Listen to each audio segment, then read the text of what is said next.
Hey Pokemon Masters, Keeper Toby here, and welcome to another original Pokemon theory. Around about 10 years ago, or I guess longer depending on when you watched it, the game Pokemon XD Gale of Darkness came out. It was part of a Gamecube side series that started with Pokemon Colosseum, and it introduced a whole bunch of new stuff. New evil team, the new shadow Pokemon, a new legendary, kinda, Shadow Lugia. But what if it all wasn't new?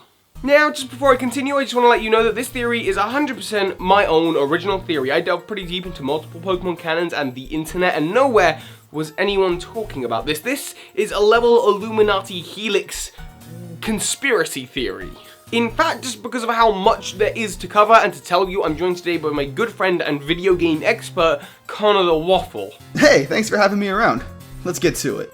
The villainous team we all know and love the most is Team Rocket, but behind the comedy trio we all know and love is an evil corporation focused on world domination, led by the malicious Giovanni. The primary goal of Team Rocket is to steal rare Pokemon from their trainers. However, Team Rocket aren't just a group of thugs. In fact, they've paved the way for many scientific discoveries, and every time, they use them for evil. While in the games we've seen Team Rocket try to steal the Master Ball, in the show we've actually seen them develop other ways of unconventionally capturing Pokemon. Even the movies are worth looking at. For example, in Pokemon the first movie, Mewtwo, who is also a clone creation of Team Rocket scientists, takes over the lab where he was created. Partway through the movie, we see Mewtwo use these Pokeballs to trap already captured Pokemon. Now, while many people theorize that these are Mewtwo's Pokeballs, he created them, wouldn't it make more sense that he found them on the island with loads of other Team Rocket tech?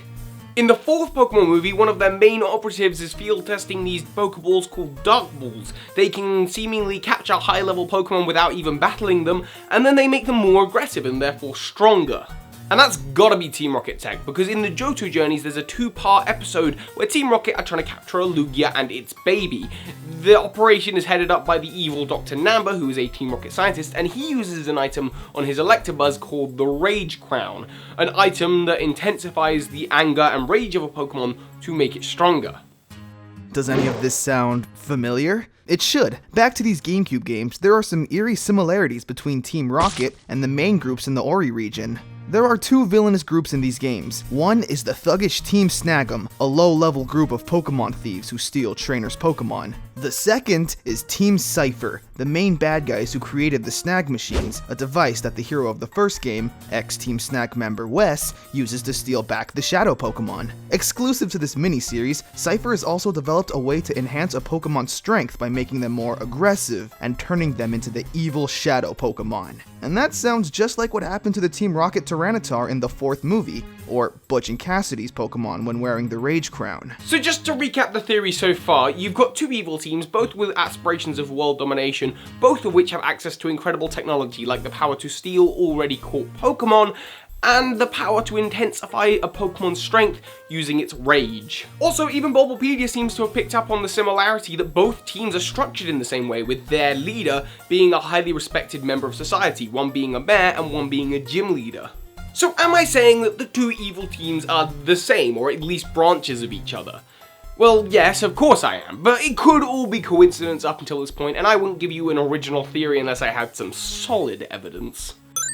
Team Cipher actually achieved their goal of making the perfect Shadow Pokemon in Gale of Darkness, Project XD-001. Shadow Lugia. Going back to Dr. Namba in our first encounter with him, he's trying to capture a Lugia and its baby. He fails, but only because Ash and the gang were there to stop him. What about after they moved on? Other things we know about Dr. Namba as well is that he has an Electabuzz, and only has a few anime appearances after that. This is all relevant, because if our theory is correct, it could be because he spends a lot of his time in Ori.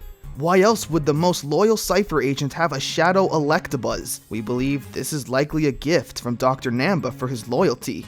Don't believe me? Then listen to this. If there's one person that Dr. Namba would want a reward for achieving his dreams of the ultimate Shadow Pokemon, it would definitely be the Cipher admin that turned Shadow Lugia into Shadow Lugia, the one that got Lugia and turned it to the dark side. Interesting. Star Wars 7? Let's take a look at the Cipher executive Lovrina. Oh, she may look sweet, but behind those eyes is the sadistic evil monster that turned the Lake Guardian, the peaceful beast of the sea, into a monster. So how would Dr. Namba reward such loyalty? Well, Dr. Namba appears 3 more times in the Pokemon anime after the Lugia incident. One of them it's not really relevant. He's trying to get Butch and Cassidy to capture a Hippowdon. But the other 2 are incredibly relevant. It's in the Pokemon Chronicles series, and he wants them to capture a Luvdisc and a Delcatty. Incredibly obscure Pokemon, not actually that rare. Why would he want Butch and Cassidy to capture them? Oh, it might be as a gift for Lovrina.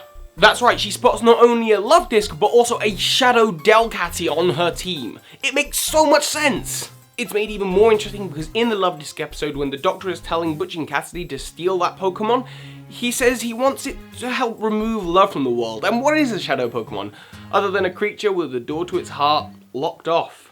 And there you have it, Team Rocket, Cipher. They're both the same organisation, connected by one man's dream to make the most evil and anger-filled Pokemon. Oof, okay, I need a breather. How about you guys take this time to write in the comments and tell us what you think about this theory? And Toby, I've been thinking. Yes, Colonel the Waffle? Well, you talk about Team Rocket as if they're evil for using other methods than conventional Pokeballs to catch Pokemon. But isn't catching Pokemon in any way still enslavement?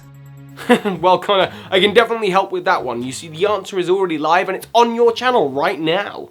In fact, I might fly over there and you can come with us. So, join us over on Connor the Waffle's channel and soar high. Also, make sure you're subscribed for upcoming Pokemon theories, and if you are as smart as the evil Team Rocket, leave a like. It really helps out the channel and helps share it around and helps us grow. It personally means the world to me, and we'll see you over on the Connor the Waffle's channel for another Pokemon theory right now.